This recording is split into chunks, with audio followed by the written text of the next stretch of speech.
Seguimos en el Comal, hay mucha información, gracias, qué bueno que eligió este espacio para informarse y le agradecemos mucho al maestro en estudios políticos y sociales, Luis Carlos Sánchez. Híjola, qué tema, el olvido de los desaparecidos, una crisis que exige solución. En nuestro país pues hay 94,400 personas desaparecidas. Esto hasta el mes de noviembre, ¿verdad? Muy buenas tardes y gracias por estar con nosotros. Hola Cintia, muy buenas tardes a ti y a todo tu público. ¿Qué Sí, sí? en efecto, el último reporte, este conteo se realiza diariamente por parte de la Comisión Nacional de Búsqueda y hasta el corte del día de hoy ya hay casi 95,168 personas, es decir, hay un incremento todavía de la última cifra que pudimos dar cuenta en el artículo. ¿Y qué pasa con todos estos desaparecidos? ¿Quedan en el olvido? ¿Cuál es el protocolo? ¿Qué? Explícanos, Luis Carlos. Lo que nosotros hemos visto es una carencia primero, una falta de políticas para atender esta crisis humanitaria, porque yo creo que primero tenemos que entender que es una crisis humanitaria, Sí. no es sencillo explicarle a una población que haya 95,000 personas desaparecidas y que al parecer es una situación que se naturaliza. Es decir, para mí me parece un dato muy alarmante y escandaloso, Sí. pero parecería que para las autoridades y para la misma sociedad no es algo urgente, y yo creo que deberíamos de pugnar porque fuera un tema de la agenda política constantemente.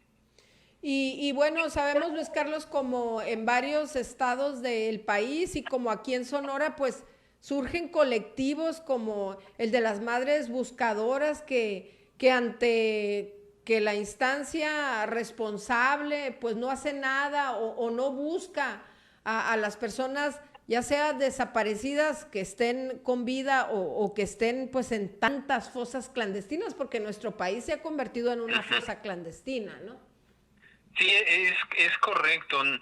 Nosotros planteamos una diferenciación en donde hay los recursos son insuficientes, es decir, los incrementos que se le brinda a la Comisión Nacional de Búsqueda año con año han sido muy precarios, no solamente en este sexenio, durante los últimos 15 años no ha habido un incremento sustancial de recursos para la búsqueda.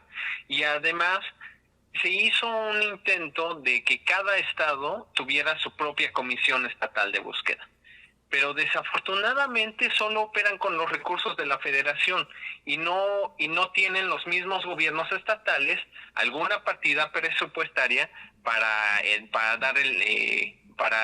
atender esta crisis humanitaria.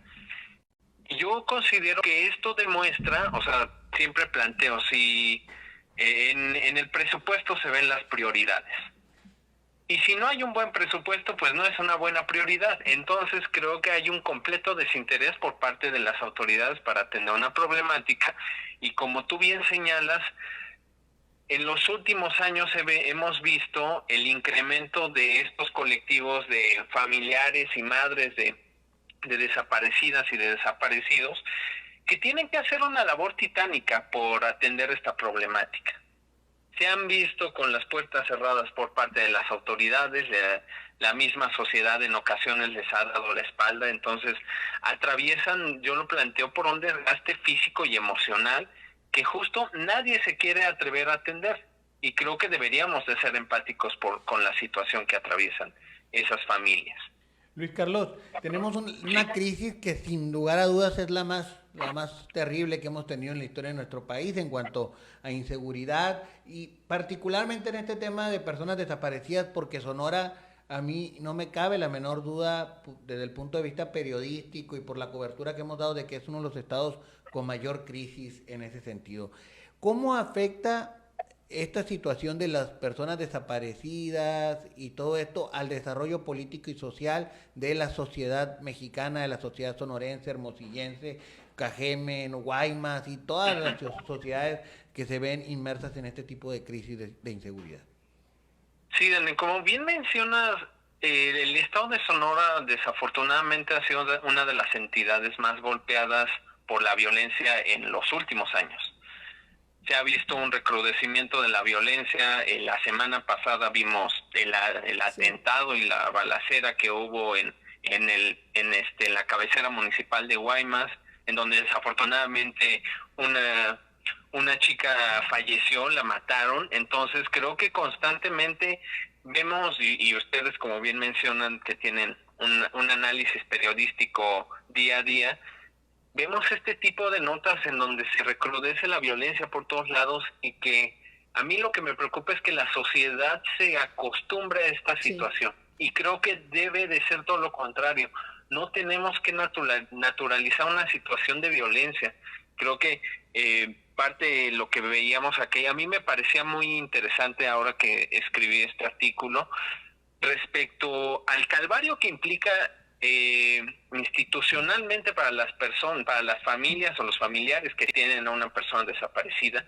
Y además de ello, tienen una falta de recursos económicos, porque sabemos que muchas de estas personas pues son de escasos recursos, carecen de apoyo jurídico, carecen de apoyo psicológico, porque también es una situación emocional muy crítica. Sí. Y además de ello tienen que sortear con a veces las amenazas hasta de muerte de grupos criminales, ¿no? Sí. Lo que le pasó, y yo lo mencionaba, lo que le pasó a Aranza Ramos, que estaba buscando a su pareja y que desafortunadamente recibió una amenaza de muerte y acabó siendo asesinada, ¿no? Luis Carlos, te interrumpo porque durante mucho tiempo las autoridades, cuando hay desaparecidos, nos han dicho a los medios de comunicación, para que nosotros repliquemos el mensaje, de que andan en negocios ilícitos, de que están coludidos con el narco, y como que ha tratado de decir que pues se pierden o se desaparecen porque andan en malos pasos. Eso nos dijeron por mucho tiempo. Ahora ni siquiera nos dicen nada, ¿no? Porque ahora ni siquiera salen ni dicen, está totalmente normalizada la inseguridad y los desaparecidos. ¿Qué conocimiento tienes sobre todos estos datos? ¿Qué ha pasado con esta gente? ¿De quién se trata? ¿Se trata de jóvenes? ¿Se trata, o este número tan elevado de personas desaparecidas? ¿Ahí hay de todo? Mira, yo creo que es importante lo que acabas de mencionar. La facilona de los gobiernos ha resultado estaban en algún ilícito. Sí. O sea, parecería ser que se convirtió en el argumento necesario como para justificar que una persona desaparezca o que una persona sea asesinada.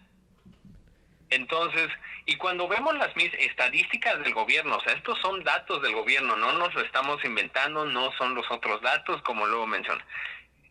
Vemos que el principal, el principal rango de edad de mujeres, por ejemplo, desaparecidas a nivel nacional, ronda entre los 10 años y los 24 años.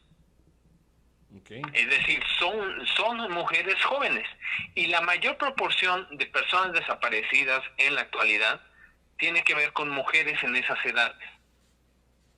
Entonces, parecería, o sea, en lugar de decir, a ver, se desapareció tal persona que tiene un nombre y apellido, es decir, parece que hay que deshumanizarlos a las personas, y es eso también lo que muchas de las familias y los colectivos denuncian.